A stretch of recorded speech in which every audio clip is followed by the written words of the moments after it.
আসসালামু আলাইকুম ওরহমতুল্লাহ। সুপ্রিয় শিক্ষার্থীবৃন্দ, আশা করি তোমরা সবাই ভালো আছো। এই ভিডিওটা তৈরি করছি নবম শ্রেণীর শিক্ষার্থীদের জন্য। 2024 সালের নবম শ্রেণীর ষান্মাসিক মূল্যায়নের ডিজিটাল প্রযুক্তি পরীক্ষাটা হবে 6 জুলাই। তোমাদের ডিজিটাল প্রযুক্তি অর্ধবার্ষিক পরীক্ষা যে সিলেবাস দেওয়া হয়েছে সেখানে 1 থেকে 70 পৃষ্ঠা রয়েছে, অর্থাৎ তোমাদের বইয়ের প্রথম 2টা অধ্যায়। তো আজকে আমরা তোমাদের বইয়ের প্রথম অধ্যায় থেকে কিছু অ্যাসাইনমেন্ট ভিত্তিক প্রশ্ন তৈরি করব। তো এই ভিডিওটা দেখো, আশা করি কিছুটা হলে উপকৃত হবে আর পরীক্ষার জন্য ভালো একটা প্রিপারেশন নিতে পারবে, ঠিক আছে? আর পরীক্ষার আগে তো আমরা চূড়ান্ত একটা সাজেশন দিয়ে দেবো। আপাতত হচ্ছে তোমরা এই প্রশ্নগুলোর উত্তর শিখতে পারো। তো শিক্ষার্থীরা যারা হচ্ছে এখনও অন্যান্য বিষয়ের ভিডিওগুলো দেখোনি, তারা আমাদের চ্যানেলের প্লেলিস্ট অপশন থেকে ঘুরে আসতে পারো।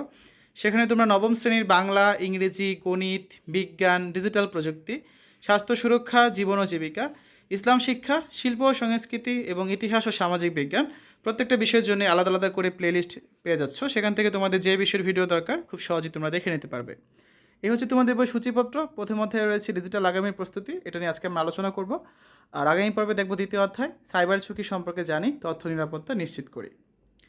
দেখো, অ্যাসাইনমেন্ট ভিত্তিক প্রশ্ন, আবারও বলছি এগুলো সব কিন্তু নমুনা প্রশ্ন, ঠিক আছে? এগুলো যে পরীক্ষা আসবে তা কিন্তু না, এটা প্রশ্ন তোমাদের পরীক্ষা আসতে পারে। প্রশ্ন 1, গণযোগাযোগ মাধ্যম, সামাজিক যোগাযোগ মাধ্যম এবং নিউ মিডিয়া এর মধ্যে তুলনা করে একটি রিপোর্ট প্রণয়ন করো। উত্তর, গণযোগাযোগ মাধ্যম, সামাজিক যোগাযোগ মাধ্যম এবং নিউ মিডিয়া এর মধ্যে তুলনা করে একটি রিপোর্ট নিচে দেওয়া হলো। গণযোগাযোগ মাধ্যম, সামাজিক যোগাযোগ মাধ্যম এবং নিউ মিডিয়া হলো তিনটি ভিন্ন ধরনের যোগাযোগ মাধ্যম যা আমাদের সমাজে গুরুত্বপূর্ণ ভূমিকা পালন করে। গণযোগাযোগ মাধ্যম হলো এমন একটি মাধ্যম যা একটি বড় শ্রোতার কাছে তথ্য বা বার্তা প্রচার করে। সামাজিক যোগাযোগ মাধ্যম হলো এমন একটি মাধ্যম যা ব্যবহারকারীদের একে অপরের সাথে যোগাযোগ, তথ্য ভাগ করে নেওয়া এবং ধারণা বিনিময় করতে দেয়। নিউ মিডিয়া হলো একটি ধারণা যা প্রযুক্তিগত অগ্রগতির ফলে গণযোগাযোগ মাধ্যমের পরিবর্তনকে বোঝায়। গণযোগাযোগ মাধ্যম, গণযোগাযোগ মাধ্যম হলো এমন একটি মাধ্যম যা বিপুল পরিমাণ শ্রোতার কাছে তথ্য বা বার্তা প্রচার করে। গণযোগাযোগ মাধ্যমের মধ্যে রয়েছে টেলিভিশন, রেডিও, সংবাদপত্র, ম্যাগাজিন এবং ইন্টারনেট। গণযোগাযোগ মাধ্যম আমাদের সমাজের জন্য গুরুত্বপূর্ণ কারণ এটি আমাদেরকে বিশ্বের খবর এবং ঘটনা সম্পর্কে অবগত করে। এটি আমাদেরকে শিক্ষা দেয়, আমাদেরকে বিনোদন দেয় এবং আমাদেরকে সংস্কৃতি সম্পর্কে শিখতে সাহায্য করে। সামাজিক যোগাযোগ মাধ্যম, সামাজিক যোগাযোগ মাধ্যম হলো এমন একটি মাধ্যম যা ব্যবহারকারীদের একে অপরের সাথে যোগাযোগ, তথ্য ভাগ করে নেওয়া এবং ধারণা বিনিময় করতে দেয়। সামাজিক যোগাযোগ মাধ্যমের মধ্যে রয়েছে ফেসবুক, টুইটার, ইনস্টাগ্রাম এবং ইউটিউব প্রভৃতি। সামাজিক যোগাযোগ মাধ্যম আমাদের সমাজের জন্য গুরুত্বপূর্ণ কারণ এটি আমাদেরকে একে অপরের সাথে সংযুক্ত করতে দেয়। এটি আমাদেরকে আমাদের আগ্রহের বিষয়গুলো সম্পর্কে আরও জানতে সাহায্য করে এবং এটি আমাদেরকে আমাদের মতামত প্রকাশ করতে এবং পরিবর্তন আনতে সাহায্য করতে পারে। তারপর রয়েছে নিউ মিডিয়া। নিউ মিডিয়া হলো একটি ধারণা যা প্রযুক্তিগত অগ্রগতির ফলে গণযোগাযোগ মাধ্যমের পরিবর্তনকে বোঝায়। নিউ মিডিয়াতে ইন্টারনেট, মোবাইল ডিভাইস এবং সামাজিক যোগাযোগ মাধ্যম অন্তর্ভুক্ত। নিউ মিডিয়া আমাদের সমাজের জন্য গুরুত্বপূর্ণ কারণ এটি গণযোগাযোগকে আরও সহজ, দ্রুত এবং সস্তা করে তুলেছে। এটি আমাদের যে কোনো সময় যে কোনো জায়গা থেকে তথ্য অ্যাক্সেস করতে দেয়। গণযোগাযোগ মাধ্যম, সামাজিক যোগাযোগ মাধ্যম এবং নিউ মিডিয়াগুলো তথ্য প্রচার এবং মানুষের মধ্যে যোগাযোগের গুরুত্বপূর্ণ মাধ্যম। এই মাধ্যমগুলো বিভিন্ন সুবিধা এবং অসুবিধা রয়েছে। এই মাধ্যমগুলোর সুবিধাগুলো কাজে লাগিয়ে এবং অসুবিধাগুলো এড়িয়ে আমাদের সমাজকে আরও উন্নত করা সম্ভব। প্রশ্ন 2, কোনো ঘটনা পর্যবেক্ষণের মাধ্যমে সত্য অনুসন্ধানের ক্ষেত্রে বিভিন্নভাবে পক্ষপাতিত্ব কাজ করতে পারে। এক্ষেত্রে পক্ষপাতিত্ব এড়ানোর জন্য কী কী পদক্ষেপ গ্রহণ করা যেতে পারে, এ বিষয়ে তোমার মতামত দাও। কোনো ঘটনা পর্যবেক্ষণের ক্ষেত্রে পক্ষপাতিত্ব এড়াতে নিম্নলিখিত উপায়গুলো অনুসরণ করা যেতে পারে। পক্ষপাতের সম্ভাবনা সম্পর্কে সচেতন থাকা, পর্যবেক্ষকদের অবশ্যই বুঝতে হবে যে তারা পক্ষপাতদুষ্ট হতে পারে। তাদের নিজেদের পক্ষপাতগুলো চিহ্নিত করার এবং তাদের পর্যবেক্ষণগুলোকে প্রভাবিত করতে না দেওয়ার জন্য পদক্ষেপ নিতে হবে। নিরপেক্ষ পর্যবেক্ষণের জন্য একটি পরিকল্পনা তৈরি করতে হবে। পর্যবেক্ষকদের অবশ্যই একটি পরিকল্পনা তৈরি করতে হবে যা তাদের পক্ষপাতগুলোকে কমাতে সাহায্য করবে। এই পরিকল্পনায় নিম্নলিখিত বিষয়গুলো অন্তর্ভুক্ত থাকতে পারে। 1, পর্যবেক্ষণের জন্য একটি সুনির্দিষ্ট লক্ষ্য নির্ধারণ করা। 2, পর্যবেক্ষণের জন্য একটি নিরপেক্ষ স্থান নির্বাচন করা। 3, পর্যবেক্ষণের জন্য বিচারের মানদণ্ড নির্বাচন করা। পর্যবেক্ষণের সময় নিরপেক্ষ থাকা, পর্যবেক্ষকদের অবশ্যই পর্যবেক্ষণের সময় তাদের পক্ষপাতগুলোকে নিয়ন্ত্রণ করার জন্য যত্নবান হতে হবে। তারা নিম্নলিখিত বিষয়গুলো করতে পারে। 1, পর্যবেক্ষণের সময় তাদের নিজের মতামত বা বিশ্বাসগুলোকে বিচার থেকে দূরে রাখা। 2, পর্যবেক্ষণের সময় তাদের নিজের অভিজ্ঞতা বা বিশ্বাসগুলোকে পর্যবেক্ষণের সাথে তুলনা করা এড়ানো।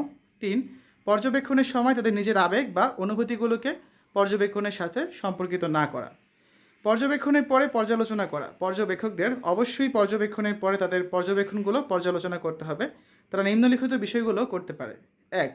তাদের পর্যবেক্ষণগুলোর জন্য তাদের নিজস্ব পক্ষপাতগুলোর জন্য পরীক্ষা করা। 2. তাদের পর্যবেক্ষণগুলোকে অন্যদের সাথে পর্যালোচনা করা। 3. তাদের পর্যবেক্ষণগুলোকে অন্যান্য তথ্যের সাথে তুলনা করা। এই উপায়গুলো অনুসরণ করে পর্যবেক্ষকরা কোনো ঘটনা পর্যবেক্ষণের ক্ষেত্রে পক্ষপাতিত্ব এড়াতে বা কমাতে পারেন। প্রশ্ন 3. কপিরাইট কেন গুরুত্বপূর্ণ ব্যাখ্যা করো। কপিরাইট হলো একটি আইনি সুরক্ষা যা মূল সৃজনশীল কাজগুলোকে রক্ষা করে। কপিরাইট গুরুত্বপূর্ণ কারণ এটি নিম্নলিখিত সুবিধাগুলো প্রদান করে। সৃজনশীলতার উৎসাহ। কপিরাইট সৃজনশীল ব্যক্তিদের তাদের কাজের জন্য ন্যায্য পারিশ্রমিক পাওয়ার নিশ্চয়তা দেয়। এটি সৃজনশীলতা এবং নতুনত্বকে উৎসাহিত করে। জনসাধারণের স্বার্থ। কপিরাইট জনসাধারণের কাছে সৃজনশীল কাজগুলোর অ্যাক্সেস নিশ্চিত করে। এটি সংস্কৃতি এবং শিক্ষাকে সমৃদ্ধ করে। অন্যান্য অধিকারের সুরক্ষা। কপিরাইট অন্যান্য অধিকারগুলোকেও রক্ষা করতে পারে, যেমন ট্রেডমার্ক এবং লাইসেন্সিং। কপিরাইট একটি গুরুত্বপূর্ণ আইনি সুরক্ষা যা সৃজনশীলতা, জনসাধারণের স্বার্থ এবং অন্যান্য অধিকারগুলোকে সুরক্ষিত রাখে। প্রশ্ন 4. ডিজিটাল প্রযুক্তি আমাদের জীবনযাত্রাকে কিভাবে পরিবর্তন করেছে। ডিজিটাল প্রযুক্তি আমাদের জীবনযাত্রাকে অনেকভাবেই পরিবর্তন করছে। এর মধ্যে কয়েকটি উল্লেখযোগ্য পরিবর্তন হলো যোগাযোগ। ডিজিটাল প্রযুক্তি আমাদের যোগাযোগের উপায়কে বদলে দিয়েছে। এখন আমরা ইন্টারনেট, মোবাইল ফোন এবং অন্যান্য ডিজিটাল প্ল্যাটফর্মগুলোর মাধ্যমে যে কোনো সময় যে কোনো জায়গা থেকে অন্যদের সাথে যোগাযোগ করতে পারি। শিক্ষা। ডিজিটাল প্রযুক্তি শিক্ষাকে আরও সহজলভ্য এবং আকর্ষণীয় করে তুলেছে। এখন আমরা অনলাইন কোর্স, ভিডিও টিউটোরিয়াল এবং অন্যান্য ডিজিটাল শিক্ষার মাধ্যমে যে কোনো বিষয়ে শিক্ষা গ্রহণ করতে পারি। বিনোদন। ডিজিটাল প্রযুক্তি আমাদের বিনোদনের উপায়কে বদলে দিয়েছে। এখন আমরা ইন্টারনেট, টেলিভিশন এবং অন্যান্য ডিজিটাল প্ল্যাটফর্মগুলোর মাধ্যমে যে কোনো ধরনের বিনোদন উপভোগ করতে পারি। ব্যবসা। ডিজিটাল প্রযুক্তি ব্যবসায়ের উপায়কে বদলে দিয়েছে। এখন ব্যবসায়গুলো অনলাইনে তাদের পণ্য এবং পরিষেবাগুলো বিক্রি করতে পারে এবং গ্রাহকদের সাথে যোগাযোগ করতে পারে। তারপর দেখো প্রশ্ন 5. প্রথাগত মিডিয়াকে নিউ মিডিয়া কিভাবে প্রভাবিত করছে। নিউ মিডিয়া প্রথাগত মিডিয়ার সাথে প্রতিযোগিতা করবে এবং প্রভাব বিস্তার করছে। নিউ মিডিয়া প্রথাগত মিডিয়াকে বিভিন্ন উপায়ে প্রভাবিত করছে, যার মধ্যে কয়েকটি উল্লেখযোগ্য হচ্ছে সংবাদের প্রবাহ। নিউ মিডিয়া সংবাদের প্রবাহকে দ্রুততর এবং আরও অ্যাক্সেসযোগ্য করে তুলেছে। এখন আমরা অনলাইন এবং সামাজিক মিডিয়ার মাধ্যমে যে কোনো সময় যে কোনো জায়গা থেকে সংবাদ পেতে পারি। সংবাদের ধরন। নিউ মিডিয়া সংবাদের ধরনকে বৈচিত্র্যময় করে তুলেছে। এখন আমরা ভিডিও, গ্রাফিক এবং অন্যান্য মিডিয়া ফরম্যাটের মাধ্যমে সংবাদ পেতে পারি। সংবাদের প্রভাব। নিউ মিডিয়া সংবাদের প্রভাবকে বৃদ্ধি করেছে। এখন আমরা সোশ্যাল মিডিয়ার মাধ্যমে সংবাদের প্রতিক্রিয়া জানাতে পারি এবং অন্যদের সাথে শেয়ার করতে পারি। প্রথাগত মিডিয়াও নিউ মিডিয়া থেকে শিখছে এবং নিজেদেরকে পরিবর্তন করছে। প্রথাগত মিডিয়া এখন আরও অ্যাক্সেসযোগ্য এবং আকর্ষণীয় হয়ে উঠছে। তো শিক্ষার্থীরা, আজকের এই পর্বে আমরা আলোচনা করলাম নবম শ্রেণীর ডিজিটাল প্রযুক্তি ষান্মাসিক মূল্যায়নের বা অর্ধবার্ষিক পরীক্ষার প্রথম অধ্যায়ের লিখিত পরীক্ষার জন্য কিছু অ্যাসাইনমেন্ট ভিত্তিক বা মূল্যায়ন ভিত্তিক কিছু প্রশ্ন, এই টাইপের প্রশ্ন তোমাদের পরীক্ষা আসতে পারে। তো আশা করি ভিডিওটা তোমাদের কাছে ভালো লেগেছে। আগামী পর্বে আমরা দ্বিতীয় অধ্যায়ের কিছু মূল্যায়ন ভিত্তিক প্রশ্ন নিয়ে আলোচনা করব। সকলকে দেখার আমন্ত্রণ জানিয়ে আজ এখানে বিদায় নিচ্ছি। আল্লাহ হাফেজ।